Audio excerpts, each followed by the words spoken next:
Hello, and welcome to the Schmidt List, the podcast for people dedicated to managing successful projects, developing impactful products, and building engaged teams.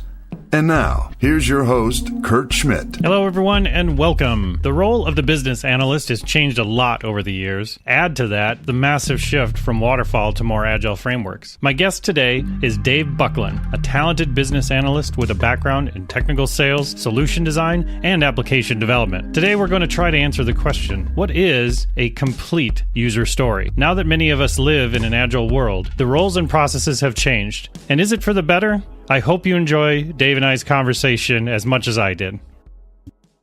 So, Dave, welcome to the show. Thank you. Why don't you tell me a little bit about your career, kind of how you got to where you're at, how you started? Give me the cliff notes. Sure. I'll leave out the part where I was doing dishes at Benchmark Bob's and selling cameras at Kmart. But, I actually got started in development. And it was my brother called me up one day and said, "Hey, how would you like to work for me?" I said, "Well, how much are you going to pay me?" He asked, "Well, what are you making now?" And I told him, I think he upped the hourly rate by 25 or 50 cents. And I said, "Done deal. When do I start?" Done. But it's interesting that I kind of was trained in by him. It's almost kind of the old guild system where, you saw the person who looked like they had some ability, and you'd bring him into the place and tell him to do some work. And, either they would be able to cut it or they wouldn't. Right. Trial by fire a bit. A lot of that. So I started developing, and, I think he gave me a call because he knew I kind of had an ability around computers. I was constantly kind of messing up whatever he was working on the Apple that we had. Sure. And causing problems, like erasing disks, I'm sure, just, caused him no end. But I think he saw that I had some kind of ability there. But I started developing in this environment called PIC, which probably no one has ever heard of. I tell people think COBOL. It's kind of a similar idea. And I was writing software for terminals, really, kind of green screen terminals. So there's no web at this point. Well, I mean, the web existed, but not in the world of PIC. It really didn't. So I started. And what was the goal? What was the goal of PIC? Like, what was it main use for? Yeah. So PIC was really developed in the late 60s. It was developed for the military as really a warehousing solution. It was developed actually for warehousing parts for the Tillamook helicopter. And then it found its way into the private sector, and a lot of, I think, people who came out of the military started businesses, and they started using the system that they had been familiar with. Sure. And so it found its way into, warehousing, where it's just a natural fit. It found its way into healthcare and education. And I found in a lot of interesting places. There was a black car service in New York. They used it as kind of their entire dispatch and ticketing system. Pretty amazing thing. Wow. We had a business where, it was a product that was used by auto and flat glass wholesalers and retailers to sell to their customers. So almost like kind of an ERP system. Just a lot of other little weird B2B systems in a lot of weird little places. It was really interesting. And I came out of the first even 5 years of that experience, and I wasn't even able to appreciate it at first, but just with an amazing breadth of experience, different kinds of businesses, different kinds of problems. And it wasn't until a lot later in my career that I, met people who had been doing one thing, working on one system for 10, 20 years.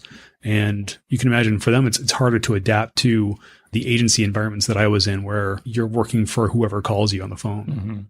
So fast forwarding a bit, you were developing for a number of years. 13 years. Yeah, wow. But then eventually you moved into more of the business analysis, solution engineering side of things, where you were spending more and more time up front defining what the solution was going to be, right? Yeah. You kind of moved from kind of somebody more in the back end of things to way up towards the front. Was it everything you had hoped it would have been? Being SE was a lot of fun because, I got to learn, I got to meet a lot of different clients, got to understand what their problems were, and I got to kind of just rough out a solution before I got to hand it off, and it wasn't my problem anymore. With that being said, kind of being in that solutions role, when you moved into it, I mean, this was well before UX, user experience, became like a standard practice for coming up with a lot of solutions, right? So this was pretty early on in custom development, service work, just in general, I think, for a number of companies. And so a lot of times you had to kind of put on a what if we were fast forward a number of years, kind of a UX hat, right? You weren't necessarily using those methodologies and those tools per se, but you still were kind of put in that middle role. So tell me a little bit more about that. Like how did that transition go for you? So you're in this SC role and you're solutioning these things. You're probably looking for any way that you can explain how you're solving the problem for the client. Because a lot of times, like you said, you're writing it up. You're not doing a prototype. You're not doing a proof of concept. You're writing paragraphs to describe the solution. Yeah. And for a long time, I thought that was enough. I thought I should be able to write this. Words have fixed meaning, which is completely not true. But I believed it at the time, that I should be able to write this up and it should be enough. But time after time, I realized that I was wrong, that, you can write a bunch of words, but, people will interpret them differently. Yes. They'll pay attention to some things, not to others. They'll, make inferences that you wouldn't have made.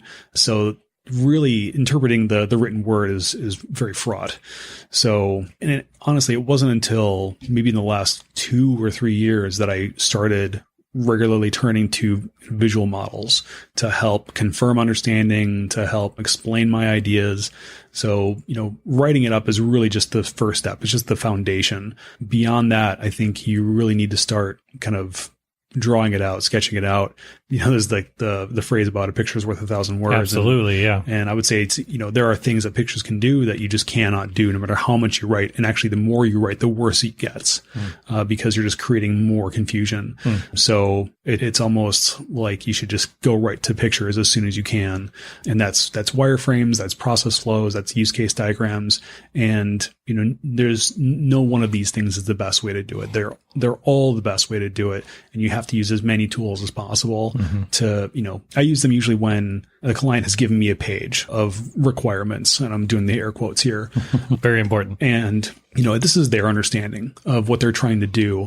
And it's the first volley. And so my job is to take this kind of, I know they've worked very hard on it, and I do appreciate that. But from an analyst perspective, it's still kind of this mishmash of ideas. And so we have to kind of separate those into their separate parts, and the clients, they're not development experts, and we shouldn't expect them to be. No. So it's our job to kind of separate these things. So I don't mean to denigrate the work of the product owners who are trying to tell us what they want, but it is a challenge from an analysis perspective. So piecing all of this apart, and then, go right to wireframes, go right to, and I use like Lucidchart for wireframes. I know there's great tools out there like Acture, and I think people are all using Sketch now. Actually, they're probably not even using Sketch now. They're probably using whatever came after Sketch. And I also use something called Plant UML, which is actually horrible for wireframes, but it's good for a lot of other things. And so after I decompose this information I get from a product owner or a business owner, whoever it is, I show them the pictures and I say, here's kind of what I understand this to be. I'll walk them through it. This is how the user is going to use this. This is kind of what it's going to look like. No, it's not going to be black and white. We'll make it look nicer. We'll get some actual designers on this. Right. And it might change, but, this is our starting point. And, once we, and inevitably there are kind of misunderstandings that are unearthed through this process. And that's exactly what we want, is to figure out where we don't align, where we're thinking differently. Where the gaps are. Exactly. And then once I get that alignment with the product owner, I can take these over to the development team and introduce them. Hopefully the PO will be there. They can kind of give their spiel. But it's important that developers understand, here's the business that we're in. Here's the business model. Here are the stakeholders. Here's how value is provided to the customer, to the user, so that when we, kind of lay out the roadmap, they have this context for making decisions as we go along. They can participate in that process, and we need them to participate in that process. Right. And so a lot of the things and concepts you're talking about cross lines from BA to UX, right? So how do you best work with a user experience designer? Is it that you're partnered with them? You're tossing things over the fence? Like how best do you work with a user experience designer? Yeah, I think, it's just like with the developers to bring them my ideas, bring them the context, bring them all my visual models that I've created, and tell them like, this is just my idea. This is kind of why I got to the point that I did, but here's where I need you. I need you because you have a better understanding of kind of interaction modeling. You have a bit of understanding of kind of UI practices. I'm basically a child with a crayon, scribbling on the paper that's on top of the table. There's a name for it. So, I bring these like childish deliverables to them, and I just kind of say, I need your help here. And it would be like, ideally you work with somebody kind of on an ongoing iterative basis. So kind of tossing things over the fence is an anti-pattern, kind of pushing something off and saying, you take it from here. That's an anti-pattern. What you want to do is, bring them into the process and kind of develop a way to kind of partner throughout that process so that you're feeding them the information that they need to make decisions and helping them just as you would help development staff, help them kind of navigate maybe some of the stickier parts of the business model, navigate some of the peculiarities of how the business delivers value to the customer. Yeah, no, that's a really good point, because I bring that up with designers quite a bit, even developers, but I suppose it would go similar for a business analyst or a solutions engineer kind of position, where I've run into these people that really don't understand how the company makes money and, how they find a return on investment with their customers. And I think having a good holistic view of the entire organization, let alone the project or feature you're working on, because you need that global view to get a good understanding of what the future is of what you're doing, right? Because maybe what you're doing is a stopgap solution. Mm-hmm. Maybe what you're doing is something that is part of an innovation track that's going to be, 5 years out and whichever. But if you don't have a basic understanding of where the money's coming from, or what a customer or a client or whatever sees value in, you're going to be solutioning yourself out of a job. Yeah, I mean, it does surprise me that I was able to do what I did as a developer for so long and just have zero idea about how the company made money and, what was valuable. And, I don't know why it worked. Maybe it didn't. But I think it is important to understand those things, and for the reasons that you cite, because you end up making a lot of decisions as a developer that, maybe you don't appreciate that you're making these decisions, but they have to do with kind of the context. They have to do with, is this experimental? Is this a stopgap? Or, are we fixing this so that they can get through the next week so they can trash the system and buy something new? Or is this, a key part of how they run their books? And if this fails, it's a real problem. So how robust do we make it? Do we add some reporting that says, hey, this failed, you need to email 3 people? Yeah. And so it's not only those little decisions that you make or don't make that are kind of hidden. Maybe, it's kind of like a personal bias, right? I don't know if there's a word for, so a bias is like an idea that affects how you make judgments and how you make decisions. How do you extend that idea to actual decisions that you make that are kind of unconscious? So as a developer, you're making these kind of unconscious decisions on behalf of the business and if you don't understand how they operate, how they make money, what's important to them, what constitutes value, then, you're bound to get some nasty surprises, I think. Yeah. The key to understanding what a business does and how it works is being part of the business, not being just part of your group or your team just alone, right? You have to have an understanding of what those people over there are doing and what these people over here are doing. You have to spend time understanding the environment and the ecosystem you're a part of. So, when you were a solution engineer, you were doing a lot more waterfall type of approaches, but I'm guessing in more recent years, doing more BA, you're more part of an agile atmosphere, right?